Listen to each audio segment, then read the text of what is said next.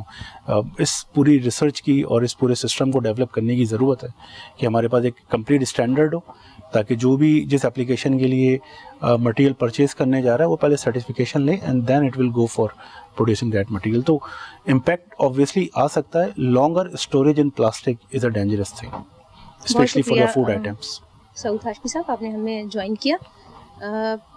ناظرین جیسا کہ انہوں نے بتایا کہ پلاسٹک کے برتنوں میں کھانا یا پانی بہت زیادہ نقصان دہ، اور خاص طور پہ پلاسٹک کے برتن میں مائکرو ویو میں اگر آپ کھانا گرم کر رہے ہیں تو وہ انتہائی ٹاکسن آپ کے کھانے میں شامل ہو رہا ہے جو نہ صرف کینسر بلکہ اور بھی بیماریوں کا باعث بن سکتا ہے. اسی کے ساتھ ناظرین ایک بریک لیتے ہیں، بریک کے بعد دوبارہ جوائن کرتے ہیں.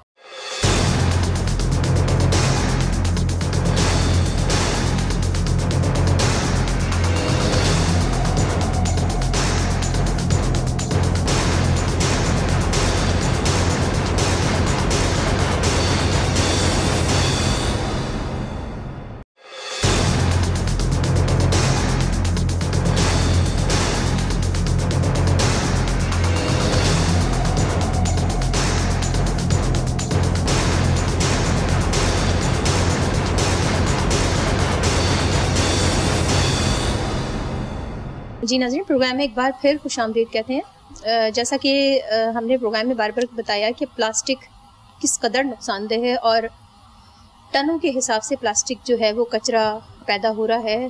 ٹن نہیں بلکہ میٹرک ٹن کچرا ہمارے یہاں جو ہے وہ سمندر میں ڈالا جاتا ہے. نہ صرف پاکستان میں بلکہ دنیا میں بھی یہ دیکھا جاتا ہے کہ سمندر میں ہی ڈالا جاتا ہے، اور یہ انتہائی مضر ہے کیونکہ آبی حیات ہمارے تباہ ہو رہے ہیں اور ایک پورا ایکو سسٹم چلتا ہے ماحول کے حوالے سے، اور وہ پورا جو ماحول ہے وہ نہ صرف سمندر میں کچرا ڈالنے سے بلکہ ظاہر سی بات ہے پورا ایک ماحول تباہ ہو رہا ہے پلاسٹک کے شاپرز کی وجہ سے، اور پلاسٹک کا جو ٹاکسن ہم استعمال کریں وہ انسانی صحت کے لیے نقصان دہ. ہمارے ساتھ اس وقت ہمیں جوائن کیا ہے سلمان طارق صاحب نے، دوام کے CEO ہیں. ان سے گفتگو کو آغاز کرتے ہیں. السلام علیکم. وعلیکم السلام. خوش آمدید کہتے ہیں پروگرام میں آپ کو. شکریہ.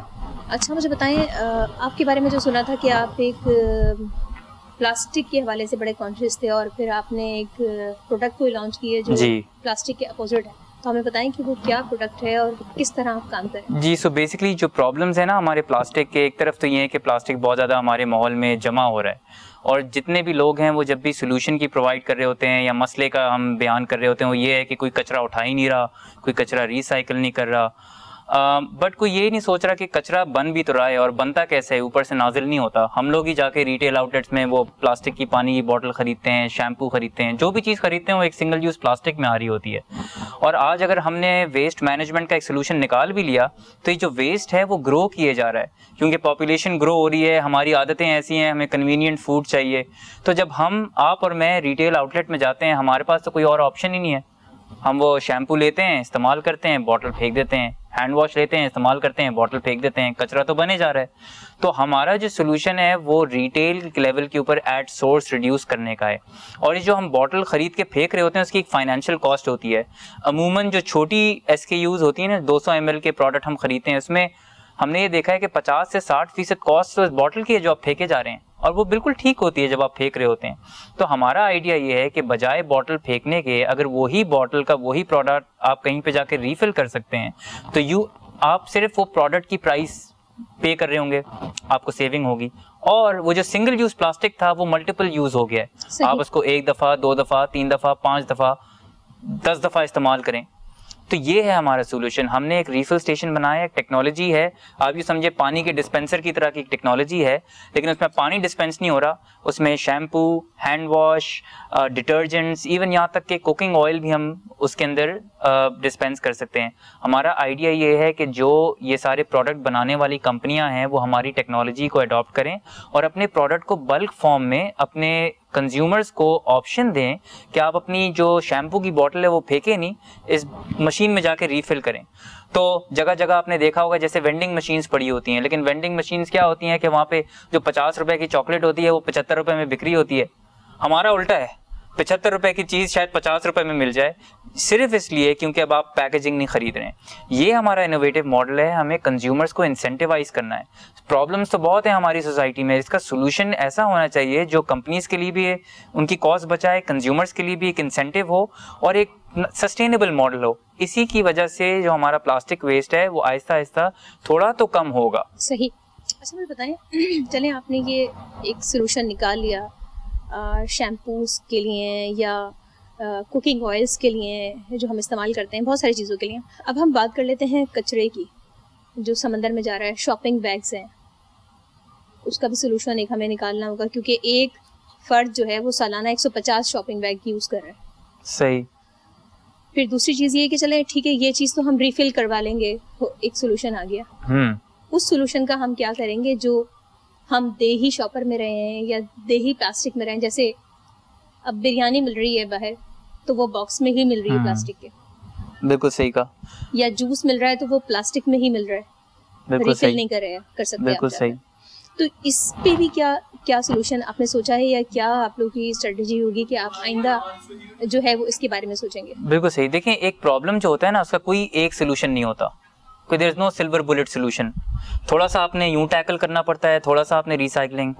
ہمارا سلوشن ہم یہ نہیں کہہ رہے کہ پلاسٹک ہی غائب ہو جائے گا, لیکن ایٹ لیسٹ ایک پلاسٹک کے ایک حصہ تو ہم کم کر سکتے ہیں نا. ایٹ لیسٹ کنزیومر بیہیویئر کو چینج کرنا بہت مشکل چیز ہوتی ہے. یہ نہیں ہے کہ آج ہم یہ سلوشن آیا اگلے دن سب کی عادت چینج ہو گئی. شاید کل جو اب شیمپو لا کے ریفل کرے, جو ہینڈ واش لا کے ریفل کرے, اس کو عادت ہو جائے یار اب میں اپنی بوٹل لے جا رہا ہوں, شاید میں اپنا پلاسٹک اپنا کلاتھ کا بیگ ہی لے جاؤں. تو ہمیں اوور ٹائم کنزیومرز کو عادت ڈالنی ہے اس چیز کے لیے, اور ہمیں ہر طرح کے سلوشن چاہیے. اب ضروری نہیں ہے کہ میری ایک کمپنی پورا انٹائر پرابلم کے جو پوری سپلائی چین میں اس کا سلوشن لے کے آئے. میں ایک سلوشن لے کے آ رہا ہوں جو کنزیومر کے لیے بینیفیشل ہے, جو اگر آج shampoo, hand wash, cooking oil میں ہو گیا, کل ہم جوس اور ملک کی بھی بنا سکتے ہیں, رائٹ. اور آہستہ آہستہ اگر یہ عادت لوگوں کو پہنچ گئی, مے بی وہ عادت جو ہے وہ دوسری چیزوں میں ان کی عادت پڑ جائے, جیسے میں نے بیگس کا کہا. تو ہمیں ملٹیپل سلوشنز چاہیے, ہمیں ملٹیپل آرگنائزیشنز کو کام کرنا ہے. کیا پتہ دوام کو دیکھ کے کوئی ایک اور سلوشن نکال لے اسی چیز کا, جوس کے لیے یا دوسرے ڈبوں کے لیے, بٹ ہمیں ابھی سے سٹارٹ کرنا ہے. اور جو ہماری ٹیکنالوجی ہے وہ ہم لوگوں نے کمرشلائز اب کرنے جا رہے ہیں, اس کو کافی R&D کی 1.5-2 سال ہم نے اس کو ٹیسٹ کیا, اور اب ہم یہ کوشش کر رہے ہیں کہ جو کمپنیز یہ پروڈکٹس بنا رہی ہیں وہ ہماری اب ٹیکنالوجی اڈاپٹ کریں. صحیح. یہ تو بہت اچھا آپ کا انیشیٹو ہے کہ آپ ریفل کی طرف جا رہے ہیں, تاکہ پلاسٹک, کیونکہ پلاسٹک کا جو کیمیکل ہے ہم امپورٹ کرتے ہیں, تو اس طرح ہمارا امپورٹ بھی کم ہوگا اور اس کا برڈن بھی کم ہوگا کہ ہم باہر سے کیمیکل جو ہے وہ امپورٹ کم کر سکیں گے. تو بہت شکریہ آپ نے ہمیں جوائن کیا, اور ایک بہت اچھا آپ نے ایک حل نکالا کہ کم از کم ہم شروعات تو کریں. جب ہم اس کی شروعات کریں گے اور جب ریفل کچھ چیزیں ہوں گی تو آگے جا کر ہم بہت ساری چیزوں کا حل نکال سکیں گے. بہت شکریہ آپ نے ہمیں پروگرام میں جوائن کیا. ناظرین اسی کے ساتھ ہم ایک بریک لیتے ہیں, بریک کے بعد واپس آتے ہیں.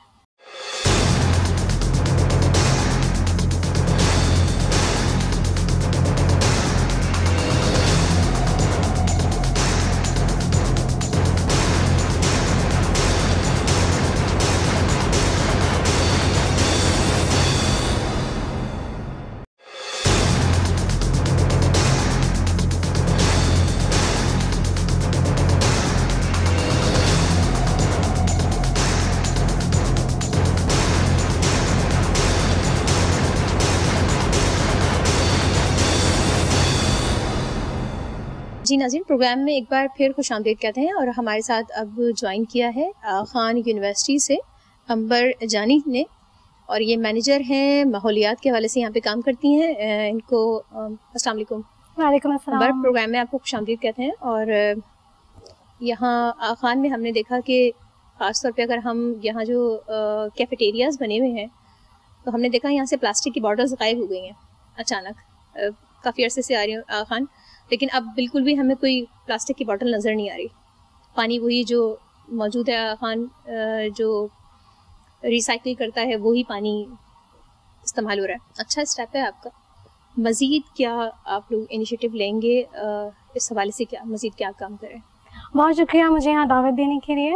بالکل آپ نے صحیح نوٹ فرمایا ہے. دسمبر 2021 سے ہم نے تمام جو single use plastic water bottles ہیں اس کے خاتمے کے لیے ہم نے کاوشیں شروع کر دی ہیں. ہماری کوشش یہ ہے کہ جو AKU کے تمام کیمپسز ہیں پوری دنیا میں, جو کہ ہم 6 ممالک کے اندر AKU جو ہے وہ فی الحال اسٹیبلشڈ ہے, تو ہماری کوشش ہے کہ ہم وہاں سے پلاسٹک کا جو استعمال ہے وہ کم سے کم کر کے اس کو ختم کر دیں. تو فی الحال آپ نے پلاسٹک بوٹلز کے بارے میں نوٹ کیا. اب ہماری کوشش یہ ہے کہ ہم پلاسٹک بیگس کی طرف جائیں اور پلاسٹک بیگس کو ہم پیپر بیگس سے ریپلیس کر دیں. اور جیسے فوڈ پیکیجنگ اور ٹیک اوے میں ضرورت ہوتی ہے آپ کو کسی تھیلی کی, تو ہم پیپر بیگس کی طرف جا رہے ہیں اور ہم پلاسٹک کو وہاں سے بھی ختم کر رہے ہیں آہستہ آہستہ, تاکہ ماحول پہ جو ہمارا امپیکٹ ہے وہ کم سے کم ہم کر سکیں. صحیح. اچھا مجھے بتائیں, پلاسٹک بیگس کی چلے ہم بات کر لیتے ہیں. میرے خیال سے پرائیویٹ سیکٹر میں آخان شاید, اگر میں غلط نہ کہوں, ایک واحد اسپتال ہوگا جہاں انسینیٹر لگا ہوا ہے اور جو طبی فضلہ ہے وہ برن کیا جاتا ہے. اگر ہم کراچی کی ہی شہر کی بات کر لیں تو 90% اسپتالوں میں موجود نہیں ہے, کیونکہ ایک یہ فضلہ جو ہے وہ استعمال ہو رہا ہے, اس کو برن کر کے اس کے برتن بنائے جا رہے ہیں یا اس کے کھلونے بنائے جا رہے ہیں. تو یہ اس حوالے سے آپ کیا کہیں گی کہ کتنا ضروری ہے کہ وہ ٹھکانے صحیح طرح لگایا جائے, اور کیونکہ وہ ٹاکسن ہوتا ہے, کیونکہ وہ سرنجز استعمال ہوئی ہوئی ہوتی ہیں, ڈرپس استعمال ہوئی ہوئی ہوتی ہیں, وہ بلڈ کیا کہتے ہیں اس کا لیڈ ہوتا ہے. تو اس حوالے سے AKU کا بتائیے گا انسینیٹر کس حد تک کام کرتا ہے اور کس طرح وہ پورا آپ لوگ کام کرتے ہیں انسینیٹر کے حوالے سے. جی نہیں, بہت اچھا سوال ہے, کیونکہ میڈیکل ویسٹ بہت ہی ٹاکسک ہوتا ہے جیسے آپ نے کہا, تو ہم اس کو ایسے ہی جو ہے وہ ڈسپوز نہیں کر سکتے. اس کے لیے بالکل طریقے سے پراپر سسٹمز ہونے چاہیے اس کو ڈسپوز کرنے کے لیے. تو ہمارا پہلے انسینیٹر اسی AKU اسٹیڈیم روڈ کے کیمپس پہ ہوتا تھا, لیکن کچھ چند سالوں پہلے ہم نے اس کو ہماری لنک روڈ پہ, ہمارے پاس کچھ لینڈ ہے, ہم نے زمین وہاں پہ لی ہوئی ہے, تو ہم نے وہاں شفٹ کر دیا, بیکاز اس کو جلا کر جو ہوا کے اندر پولوشن کریٹ ہوتا ہے, تو ہم نے اس کو شہر سے دور کر دیا کہ بالکل بھی جو ہے وہ کسی کی صحت پر اثر نہ پڑے. جیسے ہم تو خان ہسپتال ہے, تو ہماری تو کوشش ہوتی ہے کہ صحت پہ اثر کم سے کم ہو, ہم اس طرح چیزوں کو مینیج کریں کہ ہر کسی کی صحت اچھی ہو سکے. یہ بہت ضروری ہے. اگر یہ ہسپتالوں کے اندر نہیں ہے تو انہیں اس کے اوپر کام کرنا چاہیے. انویسٹمنٹ ضرور ہے, لیکن اس کے اوپر ہم پبلک ہیلتھ کے اوپر اتنا بڑا اس کا فائدہ ہے اور ضروری ہے, ہمیں کرنا چاہیے. میں اس حوالے سے ایک چیز مینشن کرنا چاہوں گی کہ ہمارے انسینیٹر میں نا اکثر اوقات پلاسٹک اور جوس کے ڈبے اور پلاسٹک کے ریپرز وغیرہ آ جایا کرتے تھے, کیونکہ ہاسپٹل کے اندر ہم نے ڈسٹ بنس تو دیے ہوئے تھے, لیکن لوگوں کو پتہ نہیں ہوتا تھا کہ کس میں سرنج ڈالنی ہے, کس میں ڈبے ڈالنے ہیں. تو وہ ہم نے جب نوٹ کیا کہ ہمارے انسینیٹر میں تو یہ جنرل جو ویسٹ ہے وہ بھی جا رہا ہے, تو ہم نے اس کے اوپر کام کیا اور ہم نے نرسز وغیرہ کو ٹرین کیا. ہم نے ایک ہمارا جو لال ڈبہ ہوتا ہے جس کے اندر ہم صرف میڈیکل ویسٹ ڈالتے ہیں, اس کو ہم نے ٹرالی کے اندر جو ہے وہ ٹرالی ہم نے فکس کر دی ان لال ڈبوں کے اندر. اب وہ جو نرسیں ہوتی ہیں یا جو ڈاکٹر ہیں, انہیں پتہ ہوتا ہے کہ ہمارے پروسیجر میں یہ میڈیکل ویسٹ ہزارڈس جو ہے وہ نکلے گا, جو نقصان دہ ویسٹ ہے, تو وہ اب وہ ٹرالی لے کر جاتے ہیں اس وارڈ میں اس پیشنٹ کے پاس, اور وہ ویسٹ کو وہاں پر جو ہے وہ ڈسکارڈ کرتے ہیں. اس وجہ سے ہم نے تقریباً 40% تک ہمارا جو میڈیکل ویسٹ تھا جو انسینیٹر کو جا رہا تھا, جس کی ضرورت نہیں تھی, وہ ہم نے اس میں کمی دیکھی ہے, جسٹ بیکاز کہ ہم نے نرسز وغیرہ کو, ہمارے جو اسٹاف ہے اس کو ٹرین کیا. اور یہ ایسی چیزیں جو بہت چھوٹی سی چیزیں, اس میں کوئی ہماری جو ہے وہ انویسٹمنٹ نہیں لگی, اس میں ہم نے لوگوں سے بات کی, اویئرنیس پھیلائی اور لوگوں نے اس کو امپلیمنٹ کرنے کی کوشش کی. تو انسینیٹر کی بھی جو کاسٹ ہے وہ آپ دیکھ سکتے ہیں کہ آپ کا جو ویسٹ ہے جو جانا چاہیے صرف وہی جا رہا ہے یا پھر کوئی بھی ویسٹ جو ہے وہ جا رہا ہے, تو اس کا بھی ہم خیال رکھ سکتے ہیں. اور ہم نے تو یہ ایکسپیریمنٹ کیا ہوا ہے اور 40% تک ہم نے کمی دیکھی ہے, جو کہ کافی سگنیفیکنٹ ہے. صحیح. اچھا, آپ کا تعلق خان ہاسپٹل سے, خان یونیورسٹی سے ہے, جیسے بھی کیمیکل پروفیسر ہمارے NLD کے موجود ہیں, میں نے ان سے بھی یہ سوال کیا کہ ہر گھر میں اب ہم کینسر دیکھ رہے ہیں, مطلب کوئی فیملی ایسی نہیں ہے جس کا کینسر سے کسی کی ڈیتھ نہ ہوئی ہو یا کینسر سروائیول نہ ہو. کیا ہم کہہ سکتے ہیں یہ بات کہ پلاسٹک کا استعمال اتنا زیادہ بڑھ گیا؟ جیسے انہوں نے کہا کہ جو ہم مائکرو ویو میں پلاسٹک میں رکھ کے کھانا گرم کر لیتے ہیں تو وہ ٹاکسن اس میں کھانے میں شامل ہو جاتا ہے, وہ ہم کھانا کھا لیتے ہیں. جیسے زہریلے پلاسٹک سے کھلونے بنے ہوئے بچے منہ میں لے لیتے ہیں تو وہ ٹاکسن ہے. کس حد تک اگر آپ پلاسٹک کا استعمال ترک کیا جائے گا تو کس حد تک جو زہریلی ہماری بیماریاں ہیں, جیسے ہم کینسر کہہ سکتے ہیں, کینسر تو بہت زیادہ مطلب ہر فرد میں ہر دوسرا تیسرا چوتھا ہم دیکھ رہے ہیں فیملی میں کہ کینسر کا باعث بن رہا ہے, تو کس حد تک کنٹرول کر سکیں گے ہم؟ جی دیکھیے کینسر جیسی جو اتنی بڑی بیماری ہے اس کا کوئی ایک سبب نہیں ہوتا. ایون ڈاکٹر سے آپ پوچھنا چاہیں کہ اس کا کوئی ایک سبب بتا دیں تو وہ کہتے ہیں کہ اس کے بہت سارے اسباب ہو سکتے ہیں. جیسے آپ نے پلاسٹک کی بات کی تو ہماری ہوا میں, پانی میں, کھانے میں پلاسٹک ہے. اس طرح سے ہمارا جو انڈسٹری کا جتنا بھی را ویسٹ ہے, ویسٹ واٹر, وہ ہم ایسے ہی دریاؤں میں بہا دیتے ہیں. ان دریا سے پھر ہم وہ پانی کی ہماری جو صفائی ہوتی ہے وہ بھی اتنی مکمل طریقے سے نہیں ہوتی. فلورین زیادہ ڈال دیا آپ نے, تو وہ ایک ہمارے جو اسٹینڈرڈ مینٹین ہونے چاہیے ہیلتھ کے, وہ ہمارے ویسے ہی لاز اور ریگولیشنز ہمارے کافی کمزور ہیں اس وقت. تو اتنی ساری چیزیں ہیں, اتنے سارے ہم کیمیکل سے ہمارا جو ہے نا وابستگی ہوتی ہے روزانہ کی ہماری زندگی کے اندر, کہ ایک چیز پہ ہم جو ہے وہ اس کو پن پوائنٹ کر کے ہم تھوڑا مشکل ہوگا. سائنٹیفکلی اگر دیکھا جائے تو روٹ کاز کوئی ایک چیز کو ہم آئیڈینٹیفائی نہیں کر سکتے, لیکن ڈیفینیٹلی پلاسٹک ہمیں پتہ ہے کہ اتنا زہریلا ہے. اگر ہم اس کو گرم کرتے ہیں یا اس کو ہم جلاتے ہیں, اسپیشلی ہمارے رستوں پہ کراچی میں ہم دیکھتے ہیں روز جو ہے وہ روزانہ کی میرے حساب سے ہم دیکھتے ہیں کہ رستوں پہ کہیں نہ کہیں پلاسٹک جل رہا ہوتا ہے. اس میں پلاسٹک کی تھیلیاں ہوتی ہیں, پلاسٹک کی بوتلیں ہیں, بیکاز ہم تو کچرا جلا رہے ہوتے ہیں نا, ہم یہ نہیں دیکھتے کچرے میں کیا ہے, چاہے وہ سرنج پڑی ہوئی ہے یا پلاسٹک بوتل پڑی ہوئی ہے یا کھانے کی کوئی چیز ہے. ہم تو کہتے ہیں کچرا ہے, ہمیں نہیں چاہیے, ڈسپوز نہیں کر سکتے, ہم جلا دیتے. اس سے آپ سوچیں اتنی زہریلی گیس جو ہے وہ ہوا میں ڈال رہے ہیں, بیکاز پلاسٹک جب بھی جلتا ہے اس کی جو گیس ہوتی ہے وہ کینسر کازنگ گیس ہے, ڈائی آکسن جو ہے. تو وہ تو ہمیں پتہ ہے, ریسرچ ہوئی ہے, اسٹڈیز ہوئی ہیں کہ وہ گیس جو ہے وہ بہت ہی زیادہ زہریلی ہے. ٹائرز ہمارے یہاں تو بہت بڑی تعداد میں بالکل ٹائرز, اب کچھ بھی احتجاج میں ٹائر جلاتے ہیں ہم, صحیح ہے. اور ویسے بھی ہم روزانہ بھی پلاسٹک کی کوئی نہ کوئی چیز ہمارے یہاں جل رہی ہوتی ہے. تو بالکل اگر ہم اس کو صحیح سے ڈسپوز کرنا شروع کر دیں گے, گورنمنٹ کام اگر صحیح کرے گی, ہمارے ادارے اپنے اوپر رسپانسبلٹی لیں, ذمہ داری لیں کہ نہیں ہمیں اپنے ویسٹ کو صحیح سے ٹھکانے لگانا ہے, تو ڈیفینیٹلی ان بیماریوں میں ہم کمی دیکھیں گے.